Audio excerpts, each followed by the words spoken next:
just thought I'd explore today with you, looking for the truth, because that's sort of what guided me. I just wanted the truth. I wanted to not be suffering what my mind was telling me. And I wanted to find the truth because I just had a feeling that life shouldn't be this hard. We shouldn't be suffering our thoughts. I knew that the thoughts were just going round and round and round. And they were just appearing. And I seemed to not have any control over them because they were just appearing, running, and I would then pick them up and suffer them. And I didn't feel like I was thinking them. It would just be offered up. Why am I the only one doing this? And then I'd suffer that thought. And then there's that resistance, and then it's the emotional, you're unhappy, it just sort of leads to a barrage. That one thought leads to a barrage of other thoughts, feelings and emotions. And we get it's almost as if we plug into this mental, physical and emotional mode of being, and we suffer. So I just knew something wasn't right. And that's what's true, what's true. And that's what got me to sort of look in the other direction, what's here? What's my truth? What's showing up for me? So, I used the work of Byron Katie and looked at my thoughts for a little while, and that enabled them not to be so sticky. So there was a bit of distance. So the more and more I saw the truth of my thoughts, that they were just appearing and I wasn't thinking them, they'd just appear and I'd pick them up. The more I saw that they weren't true, gave me more distance. I used to be able to see it then operating. And there was some realization that they're not my thoughts, they're appearing in me, but they just seem to spontaneously arise. I'm not conscious of thinking them. They're just on a loop. It's just being presented over and over again. And the more I give them attention, the worse I feel, and I just plug into the energy of them, and then it's like a roller coaster ride. So looking at them and seeing what was true created distance. And then what I would invite you to do is to, once you've been able to distance yourself from your thoughts and see them happening, see this is just habitual. It's almost like we're tuned into that frequency, so that's what we get. That's sort of what I'm getting now. It's, we're tuned into that vibration of poor me, or that vibration of nothing ever works out, that's still poor me. So we tune into that vibration and that's what we get. So I would say that there's another way. You can look at your thoughts and distance yourself and decline the invitations. But there's also another way of going, okay, so what is the truth? We've looked at that. The thoughts aren't true. What else isn't true? What else am I believing?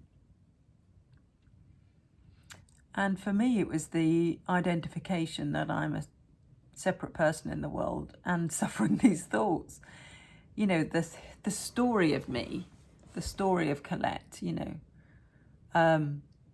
this is your life. If we were to write it in a book, to review it, it's a story of me. It isn't me. If you read a book about the story of Colette,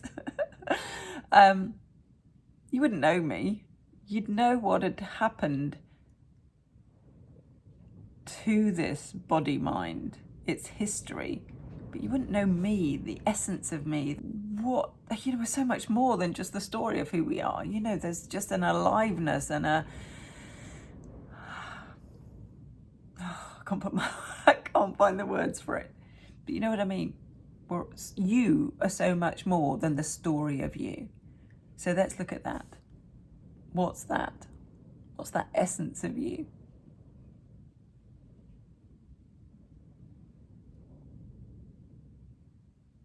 So, can you see how the story of you would be a thinking thing? So if you say, right, I've got to write a book about myself. So I was born here, and my parents were this, and so it would be a linear thought, and you would go through history, your story, and you would write it all down, and it'd be very much a thinking exercise. Remembering, thinking. Now, if you were to look and be asked to describe the essence of you, how would you do that? So it's not a thinking exercise, it's a feeling exercise. It's a feeling in. So a thinking is like, we feel like we're in the mind. So that's a thinking linear thought. A feeling into yourself. Well, what's actually here? What's the essence of who you are? That's an expansive sensing into what's here. When we don't look at the story, it's a very different mode of being. And I invite you to look at the essence of who you are right now. It's going to try and explain it to see if we can get it across. So thinking is, this happened, that happened. I am thinking something out, yeah? And feeling into the essence of who you are is subtle, is what's immediately here. You know, I do this because it's like, what's the...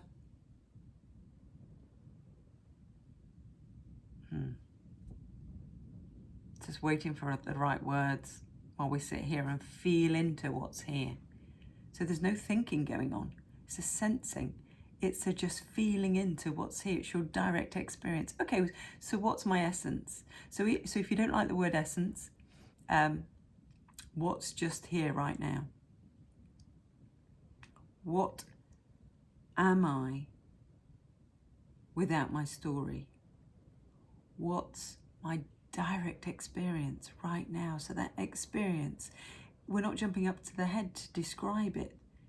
We're just this, our direct experience, our everyday sensing.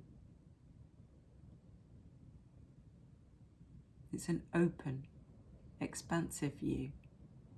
It's a resting back into the body. It's not a forward movement to thinking, to picking up a mind and a story. It's a what's here now, what's just here, what's here prior to the thinking, prior to concepts and ideas. Just feel into what's here. You don't even expect to explain what's here. It's just an experience. But the experience is we're not describing it.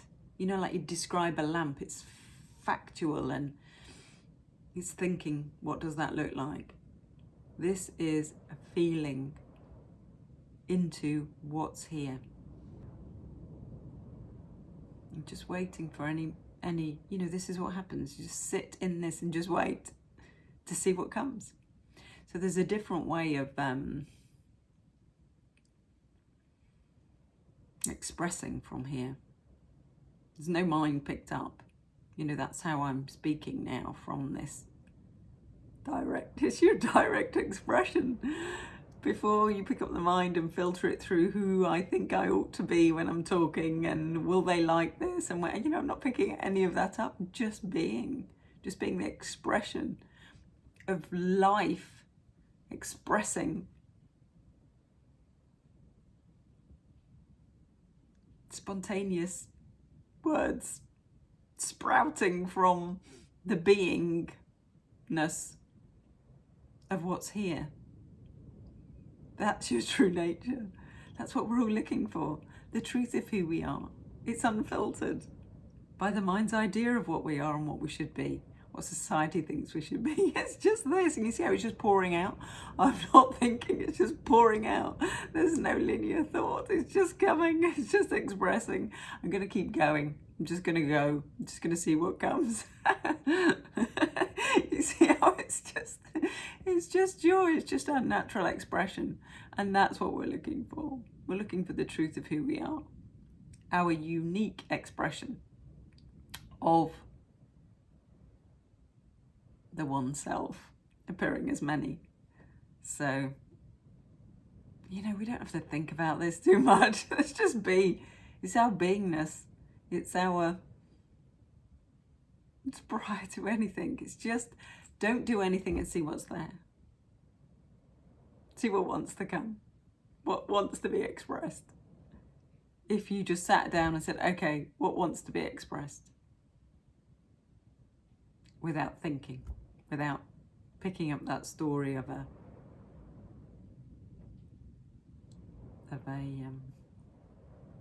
idea of who you are.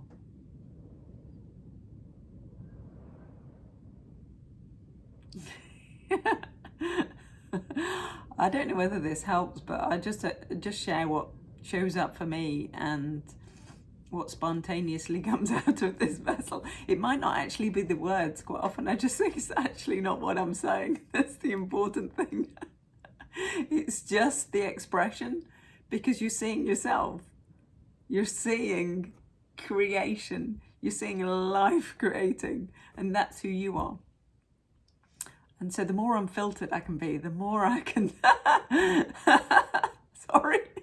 The more unfiltered, the clearer expression and the easier it is for you to see yourself, because it's just an essence. We're just unfiltered, pure potentiality, ready to express. And it's what's effortless for you. I'm sorry, I keep laughing. It's what's effortless for you. It's what comes easy for you. It's so easy we overlook it.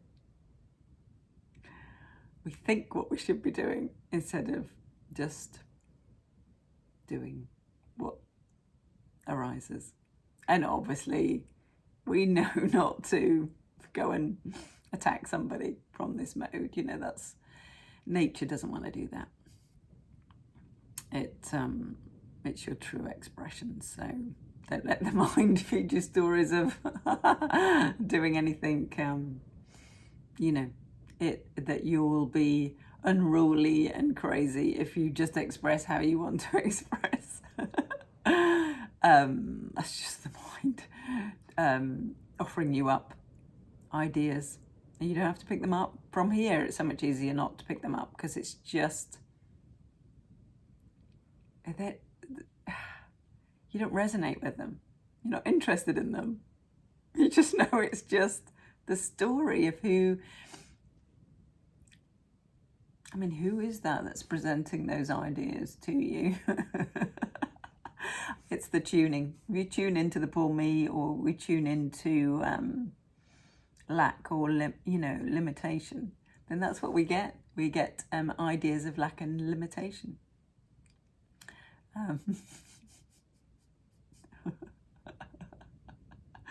Okay. I'm not sure if this helps. If it does, write in the comments, and I can do more of just spontaneous sharing and laughing.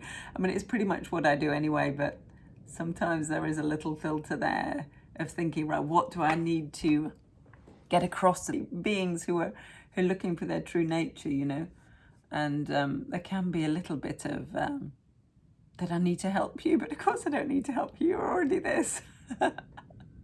So I think the best way I can help you is just being the truest expression of life that's arising through this instrument, this body-mind, this tuning fork. And so it's to align with the truth of who you are, not align with the story of who you are.